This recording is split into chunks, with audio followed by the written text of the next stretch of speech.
All right, team, good afternoon. It's been a minute since I put together a video or kind of just talk shit about running in a little while, and I feel like I needed to. So, one of the things that I was thinking about, and it keeps coming up because of the Boston qualifying times now and how the bar has moved.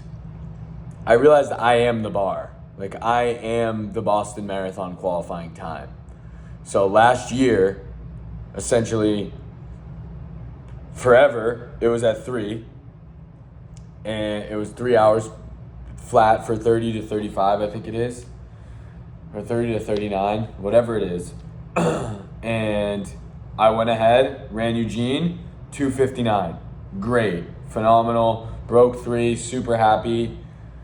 Months thereafter, or it could have been even like months prior to that, I don't even remember when this hit. 2:55 now. So now we're looking at the marathon and we say, okay, I have Chicago coming up. Now I'm 2:55. I go out, I run Chicago, 2 hours and 54 minutes and 38 seconds. So what I'm starting to believe is, obviously everybody's getting faster, but the way I look at myself is if you're slower than me, you don't get into Boston. If you're faster than me, chances are you're into Boston. I am the cutoff. So what I have to do now is find a way to get from 2:54 to sub 2:50, which is currently what I'm working on. I'm really working on speed this year.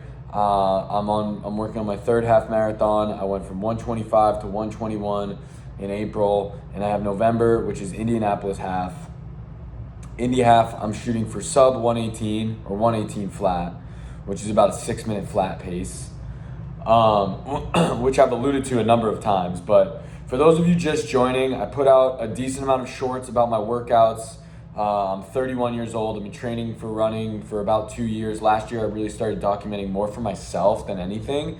But I feel like it's nice to hear a little bit about tempo runs and different workouts, like how they're broken down by how many reps or how many kms there are, or how many miles they are, or long runs, if there's progressives in there, if there's marathon pace in there. So I thought it was helpful or different paces in there. Thought it was helpful for people, and also some random shit. Sometimes I do shoe reviews. Sometimes I'll do kind of scenic stuff or different places that I've ran, because I'm fortunate that I've been able to run in a few different places throughout the world that I personally really like. But mostly just quick short form content, no cuts, no edits. I just don't have time. I don't care to. I just put it out and I kind of blurt and take of it what you will. But yeah, I am the bar, and I'm hoping to change that, and I hope it doesn't change, because I swear to God, if I go run a 2:49 and then the Boston cutoff is 2:50 and I don't get in again, it's going to be very frustrating. So it's a testament, like, bravo to the running community. Like, everyone's running faster, carbon plated shoes. People are giving up alcohol and they're getting more into this stuff, and it's pretty cool to see, and like people's bodies and lives are changing, and I think it's ultimately healthier. But yeah, that's kind of where I'm at with that. I ran today in the Metasky Edge shoes from ASICS.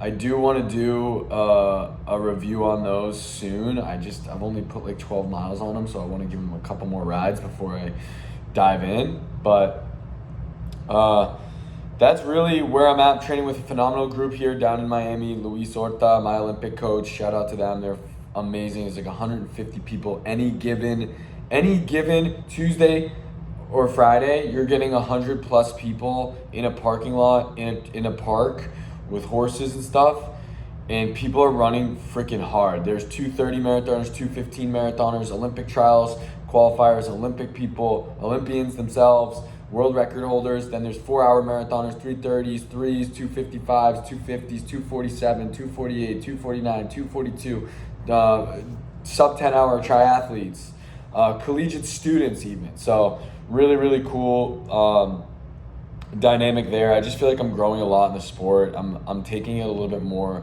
of a patient approach this year. I think last year I was just trying to sneak mileage in. I was getting up to like 60, 65 mile weeks, and I just don't think it was productive. In the last 8 to 10 weeks, I've been really sitting at 47 miles a week, 44 to 47 miles a week. And I feel like it's super good to maintain muscle at that level for me and increase speed. But again, everyone's different. I know I was talking to some kid at club and he was saying that he ran a 254 on like 30-mile weeks. So, and then there's people running, Omar ran a 255 on 55-mile weeks. And then there's people running sub 3s on 100-mile weeks. I don't even know if I can fit in a 100-mile week in my week without being dead. So, very different, kind of learning from that. I think Strava is another thing that people kind of get sucked into, and mentally, like, they just can't handle it, and they look at other people's splits and they get all like tight about it. And it's like, dude, listen, like, we're not pros, we're out here having fun, it's social media.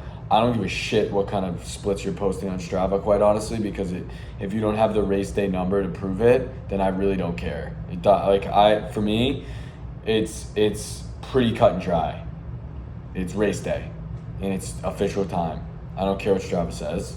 And some people will be like, well, Strava / official PR time, blah, blah, blah. No. But that's my spiel for today. I'm the bar. I need to get better. I'm slow. I'm the bar. Like, I'm not good enough to get into Boston. I qualified. Listen, I have a time qualifier. I applied. If I get in, I qualify. If I don't get in, I didn't qualify.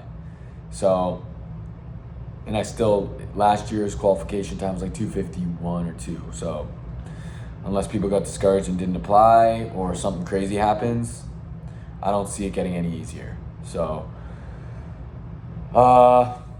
yeah, I mean, that's the story. It's pretty plain and simple. I hope everyone's running well. And I mean, welcome to my channel. Like, subscribe, comment. I'm happy to hear. I know I did a giveaway for a Garmin back when I hit 100 subs. I'm trying to do a pair of shoes when I hit 1,000 subs. Really appreciate people watching. I think it's fun to do. It's a little passion project. And we'll see what the hell happens. But keep running. And thanks for watching.